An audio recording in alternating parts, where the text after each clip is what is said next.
یہ ہے اسلامی تاریخ میں سلطان صلاح الدین ایوبی رحمہ اللہ پر ایک تفصیلی مضمون جو ان کی شخصی خدمات، فتوحات اور اثرات کو واضح کرتا ہے۔ سلطان صلاح الدین ایوبی اسلامی تاریخ کا عظیم سپہ سالار۔ تعارف: سلطان صلاح الدین ایوبی رحمہ اللہ علیہ کا شمار اسلامی تاریخ کے ان عظیم جرنیلوں میں ہوتا ہے جنہوں نے نہ صرف عسکری میدان میں شاندار فتوحات حاصل کی بلکہ اخلاق، دیانت، عدل اور رحم دلی سے بھی تاریخ میں ایک ناقابل فراموش مقام پایا۔ ان کی سب سے بڑی کامیابی 1187 میں بیت المقدس کی فتح تھی، جسے انہوں نے صلیبیوں کے قبضے سے آزاد کرایا۔ ابتدائی زندگی: پیدائش 1137 کو تقریب موجودہ عراق میں ہوئی۔ اصل نام یوسف بن ایوب، لقب صلاح الدین یعنی دین کی بھلائی۔ خاندان کرد نسل سے تعلق رکھتے تھے۔ والد کا نام نجم الدین ایوب تھا جو ایک نیک، بہادر اور بااثر شخصیت تھے۔ ابتدائی تعلیم و تربیت شام اور مصر میں ہوئی۔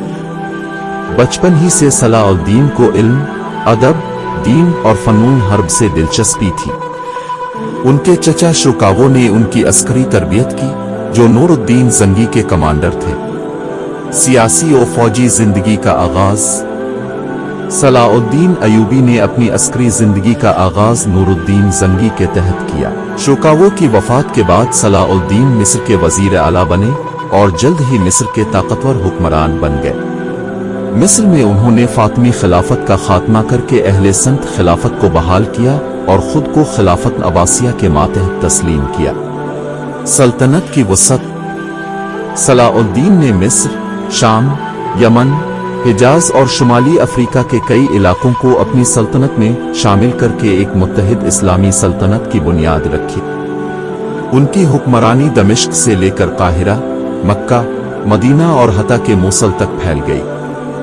صلیبی جنگیں اور بیت المقدس کی فتح: پس منظر 1099 میں پہلی صلیبی جنگ کے نتیجے میں عیسائیوں نے بیت المقدس پر قبضہ کر لیا تھا۔ اس وقت ہزاروں مسلمانوں کو شہید کیا گیا، مسجد اقصی کی بے حرمتی کی گئی اور قبل اول کو چرچ میں تبدیل کر دیا گیا۔ صلاح الدین کی تیاری: صلاح الدین نے 20 سال تک مسلم ریاستوں کو متحد کیا، داخلی اصلاحات کی، فوج کو مضبوط کیا اور آخرکار صلیبیوں کے خلاف ایک عظیم جہاد کا آغاز کیا۔ مرکہ حطیٰ 1187 یہ فیصلہ کن جنگ 4 جولائی 1187 کو ہوئی۔ صلاح الدین نے صلیبی فوج کو بری طرح شکست دی۔ صلیبی بادشاہ گیرارڈ اور رچرڈ دی لائنس ہارٹ گرفتار ہوئے۔ اس کے بعد مسلمان افواج نے فتوحات کی جھڑی لگا دی۔ فتح بیت المقدس: 2 اکتوبر 1187 کو صلاح الدین نے بغیر خون خرابے کے بیت المقدس فتح کر لیا۔ یہ وہی شہر تھا جہاں صلیبیوں نے 88 سال پہلے ہزاروں مسلمانوں کو شہید کیا تھا۔ لیکن صلاح الدین نے معافی، رحم، عدل اور حکمت کا مظاہرہ کرتے ہوئے عیسائیوں کو بحفاظت جانے کی اجازت دی۔ اخلاق و کردار: صلاح الدین ایوبی صرف ایک جرنیل ہی نہیں بلکہ ایک عابد، زاہد، رحم دل، عادل اور سادہ طبیعت انسان تھے۔ اپنی ساری زندگی جہاد، اصلاح اور عدل میں گزار دی۔ نماز کے سخت پابند، قرآن کے عاشق اور علماء کی صحبت کے طلبگار تھے۔ بیت المقدس کی فتح کے بعد انہوں نے تمام عیسائیوں کو معاف کر دیا۔ اپنی سلطنت میں عدل قائم کیا اور کرپشن کو جڑ سے ختم کیا۔ اپنی زندگی میں بے شمار صدقات و خیرات کیے۔ جب وفات ہوئی تو اپنے پیچھے نہ سونا چھوڑا، نہ چاندی بست اور کچھ کپڑے۔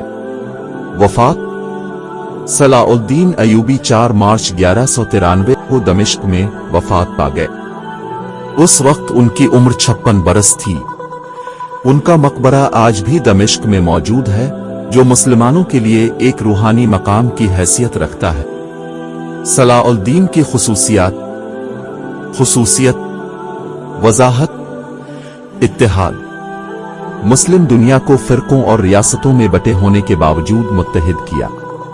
عدل: غیر مسلموں کو بھی عدل فراہم کیا، جزیہ مقرر کیا اور امن قائم رکھا۔ رحم دلی: صلیبیوں کے ساتھ رواداری کا مظاہرہ کیا، ان کے بچوں اور عورتوں کو تحفظ دیا۔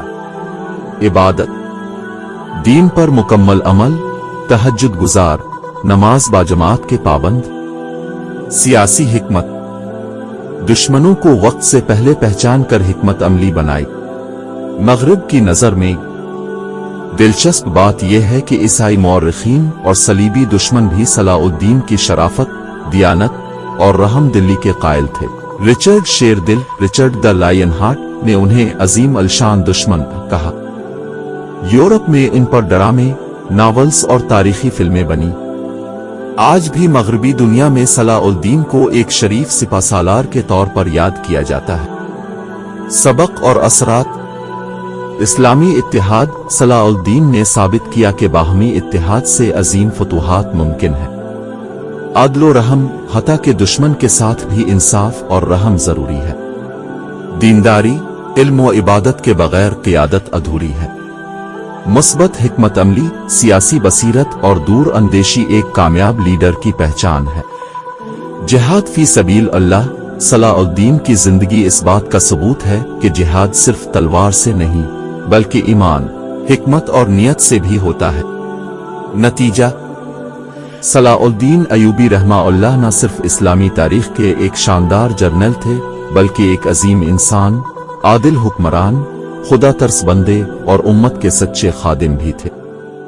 ان کی زندگی ہمیں اتحاد، عدل، استقامت اور دین کی خدمت کا سبق دیتی ہے۔ آج امت مسلمہ کو پھر سے ایک صلاح الدین کی ضرورت ہے جو ہمیں فرقوں، قوموں اور جھوٹے نظریات سے نکال کر دین اسلام کے پرچم تلے متحد کر دے۔